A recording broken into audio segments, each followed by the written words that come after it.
What's up, guys? Bryan Lebo here with your May Las Vegas market update video. So let me guess. Market's on fire, multiple offers, buyers can't get any offers accepted, the market's gonna crash, blah, blah, blah. Well, today I'm going to walk you through all of this confusion and then attempt to make some sense out of all this current madness.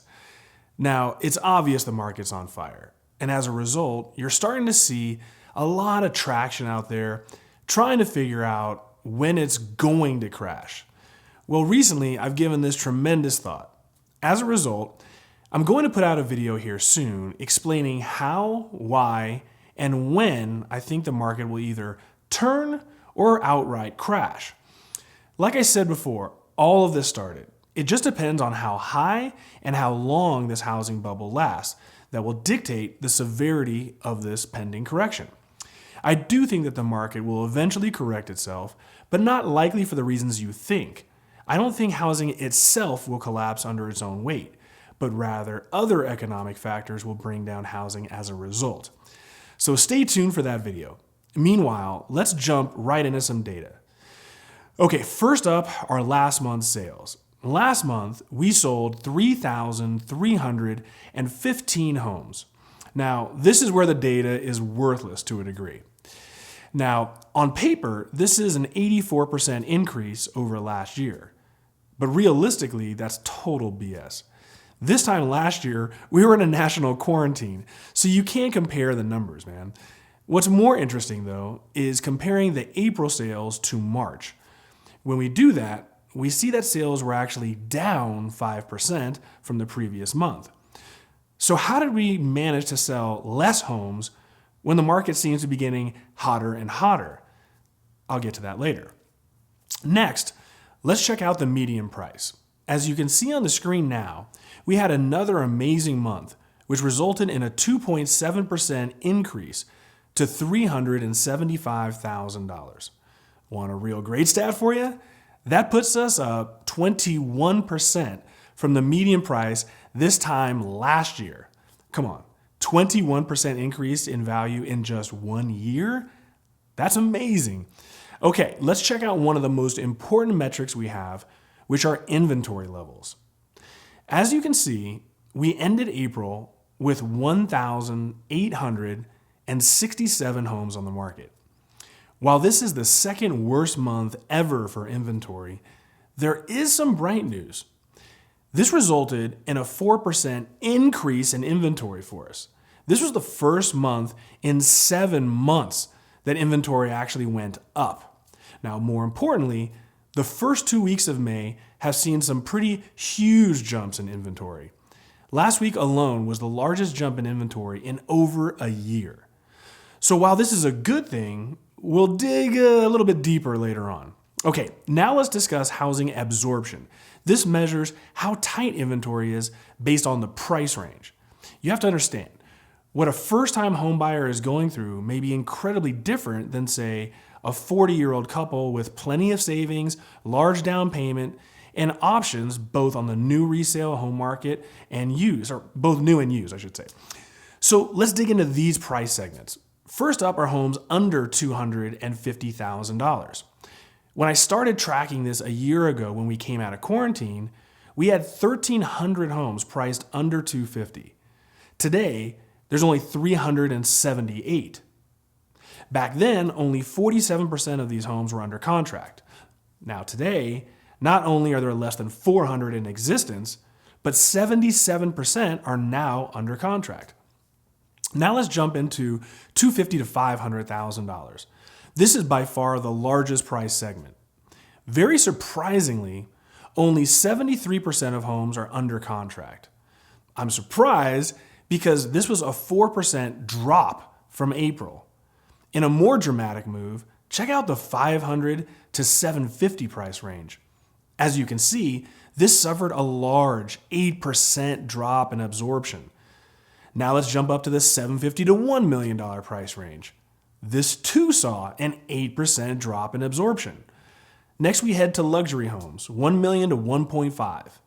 In a surprise reversal, the rich just keep getting richer as competition just created a 6% increase up to 54% absorption. Now, last but not least is the ultra luxury market over $1.5 million. This saw a modest decline of 3% to settle in at 32%. So now that we've looked at the data, what in the hell does all this translate to for you and me? Look, I'm not speaking in hyperbole when I say the market's on fire. It very much is true. But in these crazy markets, crazy things happen. I've seen several homes sell for such absurd amounts of money that I feel pretty comfortable saying these people are going to certainly lose money if they sell that house in the next 10 years. Because the price they paid was just beyond unjustifiable. But for every one absurd sale like that, I'm seeing 20 absurd listings that will never sell. See, markets like this just bring out all the crazies.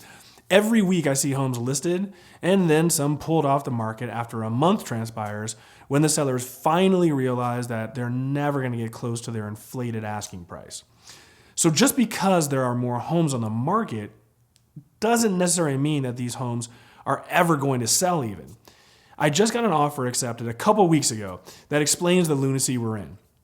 So in speaking to the agent, I was told that the seller has received only one offer, but for full price. Meanwhile, the sellers had been sitting on this perfect offer for almost a week. Now, if you're confused right now, you can imagine the look on my face when the guy told me this. They rejected an offer that was providing them with everything they had asked for. Why, you ask? The seller stated that they wanted a bidding war. They wanted to create a bidding war. The sellers simply wanted to wait until they could get multiple offers because they were hoping to get more than what they were asking. Meanwhile, the house just wasn't that great. They didn't get those multiple offers because the house just wasn't that kind of a home and they didn't even clean it. But in the end, the seller did win. In a very non-dramatic fashion, we came in just a little over list price and secured the property. But this is the kind of lunacy that's going on. Since when does someone provide you with everything that you've asked for and then it's not enough? I'm sure there's a country song about that topic somewhere. Anyhow, inventory is rising, but not enough to really make much of a difference yet. I think part of the reason you're starting to see the resale absorption levels decline in these middle price ranges is because this is the price range for most new homes. Most new homes are $400,000 to $1 million or so.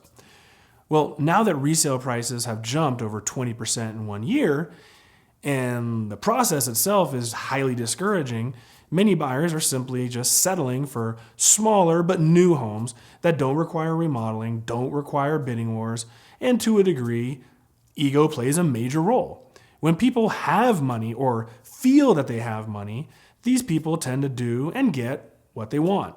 Everyone has a breaking point though.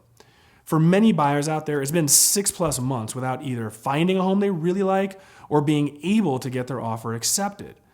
For some, it's just easier to bite the bullet and secure a brand new home. On the lower end of the market, well, beggars can't be choosers, as they say. It's hard to even find a brand new home in a good area under $350,000 now. So if that's your price range, you don't have another option than to fight over a resale home. So naturally, the resale absorption levels are going to be higher. In the end, I still think we have a solid year of housing appreciation ahead. It's going to be brutal out there for the foreseeable future. I still think that if you're going to buy, it's still the time to purchase. Rates are low, and you can still ride a decent wave of appreciation moving forward, which I believe will be much higher than any potential decline in a couple of years. As you'll see in my forthcoming video that I teased in the beginning, nothing lasts forever though. At some point in the future, it's going to be time to cash out and be more conservative about buying. But in the meantime, thank you for watching. Please subscribe, tell all your friends and family about my channel, but most of all, just have a wonderful May, everyone. Enjoy the freedom, and I'll see you guys all in the next one.